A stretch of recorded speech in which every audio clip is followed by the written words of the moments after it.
हरियाणा की सरकार 2 लाख करोड़ के कर्जे में चारों तरफ बाहर निकलो, पिन्निया पॉलिथीन कूड़ा कबाड़ा उड़ रहा है। 3 सीढ़ी नीचे उतर के जाना पड़ रहा है। पुराने शहर में पूरे में जाके कॉलोनी में जाके देखिए आप बल्लभगढ़ में कहीं से भी एंट्री करेंगे तो 2 चीज़ मिलेंगी। पहला एक जाम, दूसरा कूड़ा। सबको घुमा फिरा के क्यों अम्बेडकर चौक लाना चाहते हो? भैया मोदी जी नकल करते हैं, बढ़िया बात है। बच्चों की शिक्षा की तरफ भी ऐसे ध्यान दो जैसे केजरीवाल जी ने थे। जब बल्लभगढ़ का एक कॉर्नर की ये हालत है तो मैं ज़्यादातर का हालात इसी प्रकार के चारों तरफ। इंस्टाफीड के डिजिटल प्लेटफॉर्म पर आप सभी का स्वागत है और इस समय मैं हूं आपके साथ तरुण तायल। दरअसल आपको दिखा रहे थे कि बल्लभगढ़ में कितनी ज़्यादा समस्याएं हैं और कितनी सॉल्व हो गई हैं। ऐसे में मेरे साथ बातचीत के लिए मौजूद हैं आम आदमी पार्टी के नेता हैं रविंद्र फौजदार। रविंद्र जी, बहुत बहुत स्वागत है आपका हमारे डिजिटल प्लेटफॉर्म पर। धन्यवाद। रविंद्र जी, क्या लगता है बीजेपी सरकार में जो बल्लभगढ़ विधानसभा क्षेत्र है इसका कितना विकास हो पाया है? विकास भाई साहब, जहाँ हम बैठे हैं ना जी, यहाँ आप आधा घंटे शाम को खड़े हो जाओ, चारों तरफ बाहर निकलो, पिन्निया पॉलिथीन कूड़ा कबाड़ा उड़ रहा है। अव्यवस्थाओं का आलम है। रात को अंधेरा रहता है, एक भी लाइट नहीं जलती यहाँ। और थाने में जाके पता कर लो, हर 15 दिन में 2 घटनाएँ यहाँ लूट मार की हो जाती है इसी कोने पर ही। तो जब बल्लभगढ़ का एक कॉर्नर की ये हालत है तो मैं ज़्यादातर का हालात इसी प्रकार के हैं चारों तरफ। और जो आप विकास का शब्द का उपयोग करते हैं, विकास अनियंत्रित है। जैसे कि कुछ अपने प्यारे ठेकेदारों को लाभ देने के लिए उनसे अंधाधुंध सीमेंटेड सड़कें बनवा दी, 4-4 फुट ऊंची बनवा दी। गरीबों के मकान 3-3 फुट नीचे चले गए। अब वो गरीब ये सोच रहा है कि सड़क नहीं बनी थी तो उसका आशियाना फिर भी ठीक था।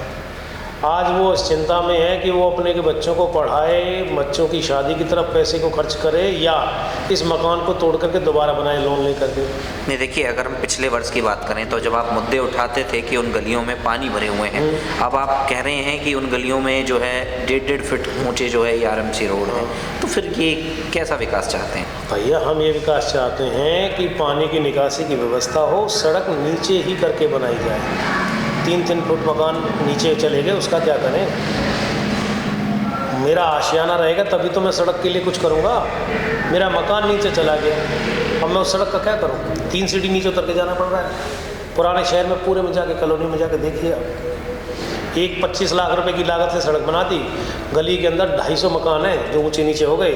एक मकान के एवरेज खर्च बनाने का 10 लाख भी माने तो आप हिसाब लगा लो कितने रुपये खर्च करा दिए, बर्बाद करा दिए। 25 करोड़ रुपये कहाँ से लाएंगे? देश की संपत्ति का नुकसान है सीधे सीधे। और जो मोदी की गारंटी वाली यात्रा निकल रही है उसका कुछ इम्पैक्ट बल्लभगढ़ में दिख रहा है? ये नकल है। किसकी? अरे मोदी जी की गारंटी अब पैदा हुई है, केजरीवाल की गारंटी तो पहले दिन से है, उसकी नकल कर रहे हैं। और अच्छी बात है भैया, मोदी जी नकल करते हो, बढ़िया बात है। बच्चों की शिक्षा की तरफ भी ऐसे ध्यान दो जैसे केजरीवाल जी देते हैं, उसको भी अपना नाम दीजिए। और गरीबों के, मजलूमों के, घायलों के, असहायों के इलाज की तरफ भी इस तरह की चिंता करो जैसे केजरीवाल जी करते हैं। अच्छा, और उसको भी अपनी गारंटी में शामिल करो। अच्छा, अभी हाल ही की घटना जो है ज़्यादा वायरल हो रही है बल्लभगढ़ की, और जो टक्कर मारने वाली आपने देखी होगी, हाँ, गाड़ी से देखा टक्कर तो। मारने वाली, जी। तो क्या लगता है कि फरीदाबाद जो बल्लभगढ़ की जो पुलिस प्रशासन है वो काम नहीं कर रहा है या फिर डायरेक्शन उन्हें इस तरीके के हैं कि काम करने नहीं दिया जा रहा है? भाई साहब, बल्लभगढ़ के अंदर पुलिस है कितनी संख्या में, आबादी कितनी है? सरकार पे भर्ती करने का टाइम नहीं है, क्योंकि सरकार को लगता है कि अपने विधायक मंत्रियों को 4-4 बार की सैलरी भी दो, पेंशन भी दो और उनकी सुख सुविधाएं दो।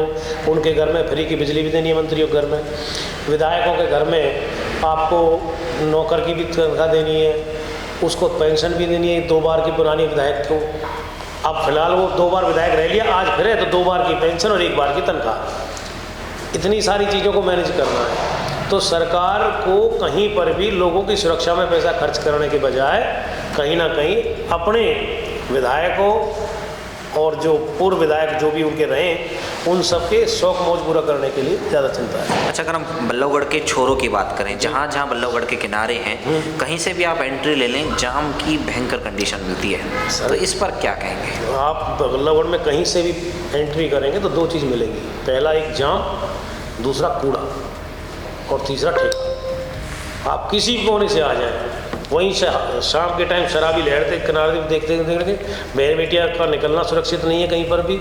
जहाँ जाओगे वहीं गाय, सांड, उनको बेसहारा कह दें, आवारा कह दें, जो भी सुरक्षित शब्द लगता हो वो लगा लें, पर हर कोने पर यही मिलेगा। नहीं, आपके अकॉर्डिंग ये सब किसकी देन है? प्रशासन काम नहीं कर रहा है या प्रशासन को काम करने नहीं दिया जा रहा? सरकार की इच्छा नहीं है, सोच नहीं है इस दिशा में काम करने के लिए। प्रशासन तो वो हर काम करेगा जो सरकार चाहेगी। अच्छा, आपके पास जो है कोई हल है इन चीज़ों का? जो जाम का आप बता रहे हैं, जी। जाम की जो आपने बात बताई कि भाई चारों तरफ जाम है, चारों तरफ गंदगी के ढेर लगे हुए हैं चारों कोनों पर, तो क्या लगता है क्या इसका सॉल्यूशन हो सकता है? बहुत अच्छा सॉल्यूशन है। किसी दिन मंत्री जी से हमारा तो अनुग्रह, किसी दिन हमसे आके पहले बैठे, हम बताएंगे रास्ते। जाम तो 2 दिन में ख़त्म हो जाएगा अगर जाम ख़त्म करने की इच्छा है तो। इतने रास्ते हैं, आज हम बात करते हैं, एक 62-65 का डिवाइडिंग रोड आ रहा है। बिल्कुल, ये रोड सीधा हाईवे पे जाना है, इसको बनवा के पूरा कर दीजिए। इस एरिया का आदमी नेशनल हाईवे पे जाएगा, यहीं से चला जाएगा, उसको जरूरत नहीं बाजार में जाने की। पहला नाम। दूसरा, जो नहर के किनारे नया रास्ता बना था, उस रास्ते को हाईवे से ऐसे कनेक्ट किया कि वो बंद हो गया, उसकी कनेक्टिविटी ठीक करो। सबको घुमा फिरा के क्यों अम्बेडकर चौक लाना चाहते हो आप? कहीं से चलो, पहले अम्बेडकर चौक आइए, फिर वहाँ से जाम में फंस जाओ, फिर चलो। ये कौन सी सोच है? कहीं ना कहीं लोगों को बंद करके ये मुर्गा खाना बना रहे हो क्या? ये मुर्गी खाना नहीं है। अच्छा, अभी बीच में एक बात आई थी कि बीच में से एक फ्लाईओवर निकाल रहे थे। भैया बीच में से फ्लाईओवर निकाल दो, लोगों के घर के ऊपर से निकाल दो, घर के नीचे से टनल निकाल दो, ये सब क्या है? ये जनता के पैसे की फिजूल की बर्बादी है। मैंने बता दिया, आप इन 2 रास्तों को पहले ठीक कर लो, मोहन रोड पे चलने वालों की संख्या अपने आप याद ही रह जाएगी। तिगांव रोड पर हम जब आते हैं अम्बेडकर चौक, फिर तिगांव रोड का जाम कैसे करोगे? उस पर भी एलिवेटेड फ्लाईओवर बना दो। अभी तो आपने मोहना रोड की बात करी, फिर तिगांव रोड तो बनाना पड़ेगा। एलिवेटेड हाईवेज की बहुत बड़ी ज़रूरत नहीं है हमारे शहर में। हमारे पास ऑलरेडी अल्टरनेटिव रोड हैं, बस हमको दुरुस्त करने की ज़रूरत है। आज दिल्ली बॉम्बे जैसा रोड बना है, उसके साइड में सर्विस रोड भी बहुत अच्छे बनेंगे। जो भी व्यक्ति चंदावली से, दयालपुर से या मोहना से आएगा, यदि उसको फरीदाबाद जाना है तो दिल्ली एलिवेटेड से कितने सारे रास्ते, जो दिल्ली बॉम्बे वाले से कितने रास्ते फरीदाबाद को जोड़ते हैं, वो YMCA वाले रोड से भी जा सकता है, 12 सेक्टर कोर्ट वाले से भी जा सकता है, 10 सेक्टर मार्केट वाले सर्वोदय वाले कट से भी जा सकता है। जहाँ उसको जाना हो वहाँ से जुड़ जाएगा। आप क्यों चाहते हो कि वो सभी लोग बाजार में गए मोहना रोड से गुजरे?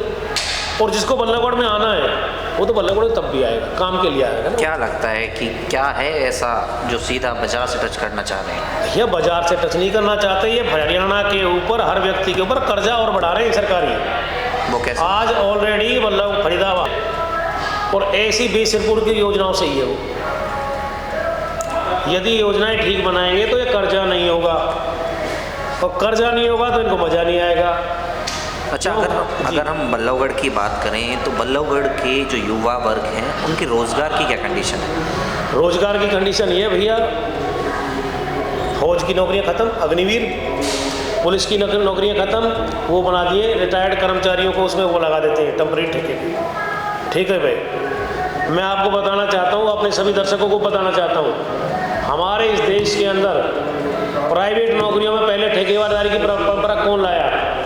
आप लोगों को ध्यान में होगा उसका कि वाजपेयी जी की भाजपा की सरकार। उससे पहले जो भी कर्मचारी किसी कंपनी में लगता था, 1 साल या 1.5 साल यदि नौकरी कर लेता था तो उसके बाद उसका पक्के रजिस्टर में नाम आ जाता था, और पहले उसके बाद वो कंपनी का परमानेंट कर्मचारी होता था। वाजपेयी जी आज इस दुनिया में नहीं है, हम उनका बड़ा सम्मान करते हैं, परंतु इस देश के अंदर बेरोजगारी की पहली शुरुआत और असुरक्षित रोजगार की शुरुआत वाजपेयी जी की सरकार ने, भाजपा की सरकार ने की थी। उन्हीं के चरणों को 2 कदम और आगे छलांग मारते हुए अब वर्तमान की सरकार ने फौज को भी परमानेंट की बजाय ठेकेदारी इसी में कर दिया, एक तरीके से टेम्परेरी। और अब पुलिस के अंदर भी, तो कहीं पर भी आप पता करें, आज एक नौकरी की बात करें, ग्रुप डी के फार्म भरे गए 2022 में जी, टेस्ट रिजेक्ट, कभी खुल गया, क्वेश्चन पेपर आउट हो गए, कभी कुछ लीक हो गया, कोई रिजेक्ट, कई कोर्ट में चला गया।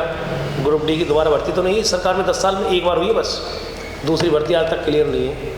अब दूसरी तरफ आ जाओ, 2023 में HCS अधिकारियों की भर्ती नहीं हुई, फॉर्म भी 23 में निकले गए उसके, अप्लाई सब ने 23 में कर दिया, टेस्ट भी उसका 23 में हो गया, इंटरव्यू भी 23 में हो गया, उसकी डॉक्यूमेंटेशन भी हो गई, मेडिकल भी हो गया, और सबको नौकरी पे चढ़ा भी 23 में दिया। HCS अधिकारी इस सरकार के अंदर 10 महीने के अंदर फार्म से लेकर ज्वाइनिंग तक की प्रक्रिया हो गई। क्यों? गरीब के बच्चों के लिए नहीं होगी। ये इनकी मानसिकता उधर जाता है। इन्होंने कहीं ना कहीं, और ये बिना चर्ची, बिना पर्ची, बिना खर्ची, ये पर्ची भी खूब धुआंधार चल रही है, खर्चा भी धुआंधार चल रहा है, और इतनी पर्चा और खर्चा तो कभी जीवन में नहीं चला इस देश के अंदर जितना आप चल रहा है। ये रोजगार के इनके स्टैंडर्ड नहीं। आज आप पता करें केंद्र सरकार के अंदर कितनी नौकरियां वैकेंसी निकल रही हैं, नहीं निकलती कोई भी। रेलवे को तो स्ट्रिक्ट ऑर्डर है, आप भर्ती नहीं निकालोगे, वरना इस देश के अंदर बहुत बड़ा हिस्सा रेलवे की नौकरियों में खपता था। तो इस प्रकार से रोजगारों को, युवाओं को तो बहुत बुरी तरह से डिमोटिवेटेड किया है। जो बच्चे खेलों के अंदर अपना भविष्य तय करते थे, देखते थे, आज हरियाणा के पहलवानों के साथ क्या किया है? क्या आपको लगा किसी भी पल, किसी भी भारतीय को नहीं लगा कि सरकार उन पहलवानों के साथ खड़ी है? पहलवान अपनी मजबूरी और अपने दुख को व्यक्त करने के लिए वहाँ इंडिया गेट पे वहाँ जंतर मंतर पर धरने पे बैठे, पुलिस के जीतों की नोक पर उनको धरने से हटाया गया। सारे देश ने देखा था। वो बेटियाँ थीं, जब वो मेडल लेके आई थी तो प्रधानमंत्री जी, ये तो मेरी बेटी है। अब वो बेटी उस वक्त कहाँ गई थी? क्योंकि अपनी पार्टी के एक भ्रष्ट सांसद को बचाने के लिए इन्होंने ये सब किया। तो भाई युवाओं के प्रति ये सरकार कैसी उदासीन है, कितनी घटिया इनकी सोच है, ये सब मुझे बताने की जरूरत नहीं है, पूरा देश जानता है।